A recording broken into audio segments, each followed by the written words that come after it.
ہے؟ کیا ماضی کی غلطیوں میں مجھے اللہ نے معاف کر دیا؟ کیا مستقبل میں مجھ سے غلطیاں ہوں گی یا نہیں ہوں گی؟ مستقبل میں دشمنوں کا حال کیا ہوگا؟ مستقبل میں کیا میں امام بنوں گا یا غلام بنوں گا؟ مستقبل میں کیا میرے پر بیماری آئے گی نہیں آئے گی؟ کیا چوری ہوگی، ڈاکہ ڈکیتی ہوگی یا نہیں ہوگی؟ کیا مجھے اولاد ہوگی یا نہیں ہوگی؟ ترقی ملے گی یا نہیں ملے گی؟ نقصان ہوگا نہیں ہوگا؟ یہ وہ سارے سوال ہیں جو انسان کی قلبی روحانی کیفیت کو نہ ہلا دیتے ہیں. کیا اچھا پھر یہ تو انسان کو سکون چاہیے. سکون اسی چیز کا نام ہے نا کہ جو حرارت اور حرکت ہوتی ہے انسان کی روحانی جسمانی اندرونی نفسیاتی دنیا میں، اس میں ایک بیلنس آ جائے، ایک ٹھہراؤ آ جائے. تو وہ ٹھہراؤ کس چیز سے ہے؟ اس کو کس چیز سے ٹھہراؤ آئے گا کہ اسے ایک امید ملے، اسے ایک اطمینان ملے، اسے ایک کنونسنگ جواب ملے، اسے ایک کنونسنگ آنسر ملے، ایک ایسا جواب ملے جس کا مسلک فرقے سے تعلق نہ ہو مگر اسے ایک جواب ملے. وہ جواب جو ہر انسان ہر روز چاہتا ہے. اچھا اگر آپ گولیاں کھا کے سو جائیں، وہ 10 ٹائپس آف میڈ مین میرا ایک بہت پرانا لیکچر تھا، بڑا کامیاب لیکچر تھا کہ لوگ کیسے حقیقت سے منہ موڑنے کے لیے کبھی شراب، کبھی نشے، کبھی فلانا، کبھی ڈمکان، کبھی پیشنزم، کبھی کمپیشنزم، مختلف ازمز میں چلے جاتے ہیں. لیکن یہ حل نہیں ہے سکون کا. This is not the solution. By the end of the day وہ نشے اتر جائیں گے، وہ جھوٹ کی چادروں نے نیچے آ جانا ہے. حقیقت سے بھاگ نہیں سکتے آپ. اور حقیقت ہے یہ کہ انک کادح الی ربک قدحا ولنبلونکم بشیء من الخوف والجوع ونقص من الاموال والانفس والثمرات. حقیقت یہ ہے کہ اللہ کہتا ہے میں بلائیں بھیجوں گا، ضرور بالضرور بھیجوں گا. لام تقید آگے نون ثقیلہ یا نون خفیفہ ملا کے اللہ نے کہا ہے میں ضرور بالضرور بلائیں بھیجوں گا.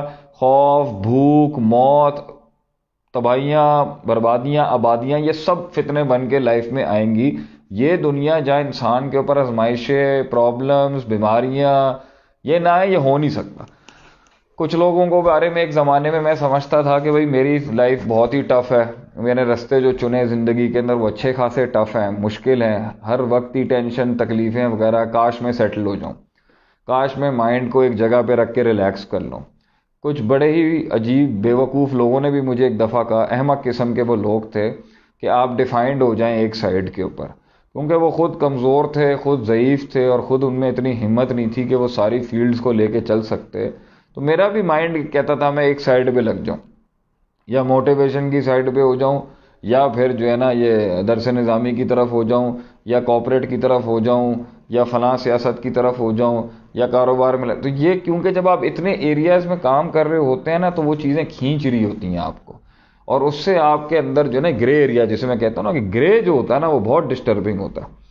تو اس کے لحاظ سے جو ہے انسان کے دل کے اوپر بہت حساب کتاب گزرتا ہے.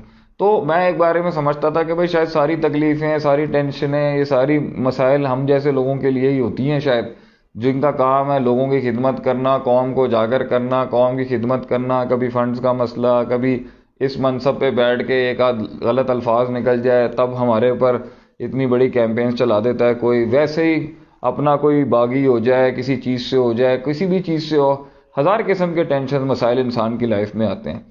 تو پھر بھی نہیں پتا. اچھا پھر یہ بھی ہوتا ہے کہ بھئی ریاکاری نہ ہو جائے اس فیلڈ کے اندر، کہیں کچھ کرنا پڑتا ہے تو کہیں اللہ ناراض نہ ہو جائے، کیونکہ مختلف پینترے استعمال کرنے پڑتے ہیں سسٹم میں کام کرنے کے لیے. تو میں یہی سوچتا تھا آئے دن یہ جو کام ہے نا، یہ آگ کا دریا جو ڈوب کے جانا ہے قوم کی خدمت کرنے والا. تو میں سوچتا تھا یار میں ایک چھوٹا سا اپنا نا سائڈ میں کر کے کام کر لوں، اتنا نیشنل انٹرنیشنل لیول پہ لے جانے کی ضرورت نہیں ہے.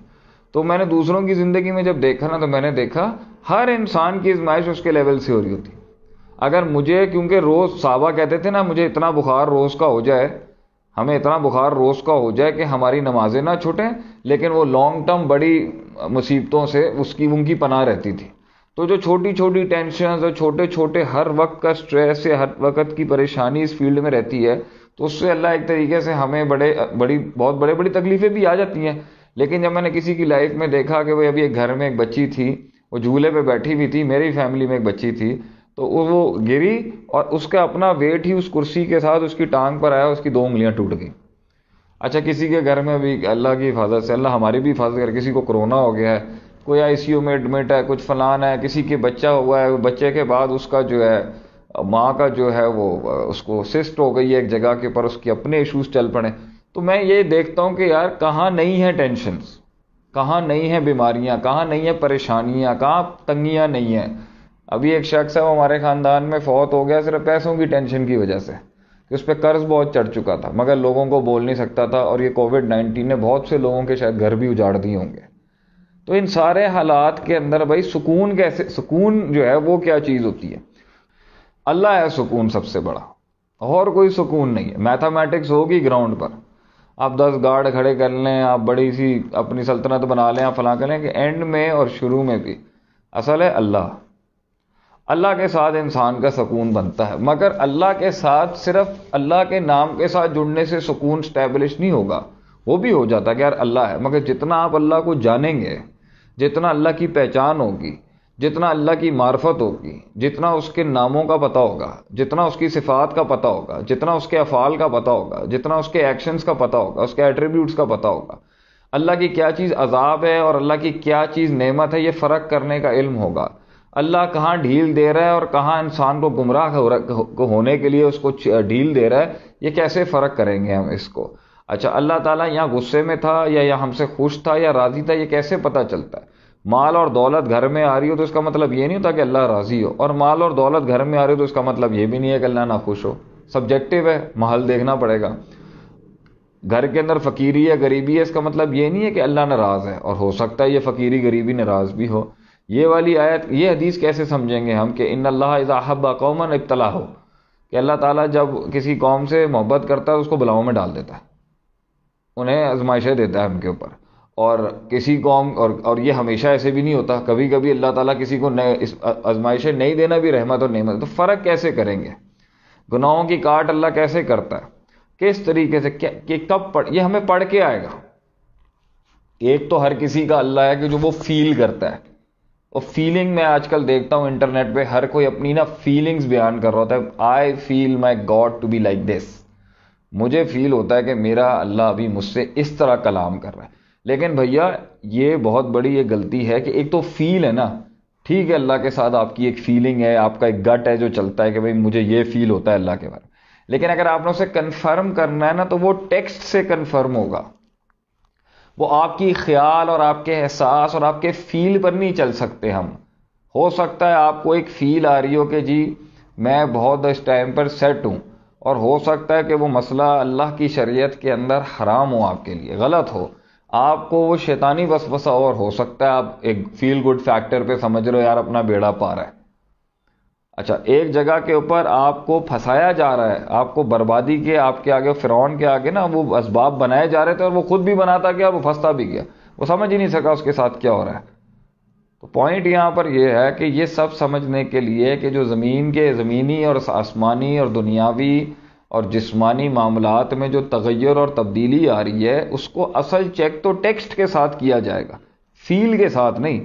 لیکن فیل کو بھی ہم اڑا کے نہیں پھینکتے. فعل ہمہا فجورہا وتقواہا کھڑا ہے انسان کی جو فیلنگ ہے اچھے اور برے کے بارے میں، اللہ اس کو کہتا ہے کہ میں اسے یہ خود انسٹنکٹ دیتا ہوں، میں اس کو یہ فیل کراتا ہوں کہ یہ ٹھیک ہے یہ غلط ہے. بٹ دا پوائنٹ از شریعت بیسڈ فیلنگ ہونی چاہیے، شریعت بیسڈ انٹینشن ہونی چاہیے، شریعت بیسڈ کانٹیکسٹ ہونا چاہیے، شریعت بیسڈ ڈیریویٹیوز ہونے چاہیے، شریعت بیسڈ ریسرچ ہونی چاہیے، شریعت بیسڈ نظریات ہونے چاہیے، شریعت بیسڈ. تو شریعت ایک ٹیکسٹ کا نام ہے، اور اس ٹیکسٹ کے ساتھ جڑی ہوئی ایک تفسیر کا نام ہے، اور وہ تفسیر اور وہ اصول جس کے ساتھ شریعت کو انٹرپریٹ کیا جاتا ہے اور سمجھا جاتا ہے، اس کے لیے ہمیں علماء کے پاس آنا پڑتا ہے، اس کے لیے ہمیں اساتذہ کے پاس آنا پڑتا ہے، اس کے لیے ہمیں ان معلمین کے پاس، ان ٹیچرز کے پاس آنے کی ضرورت ہے جو اس ٹیکسٹ کو کھولیں گے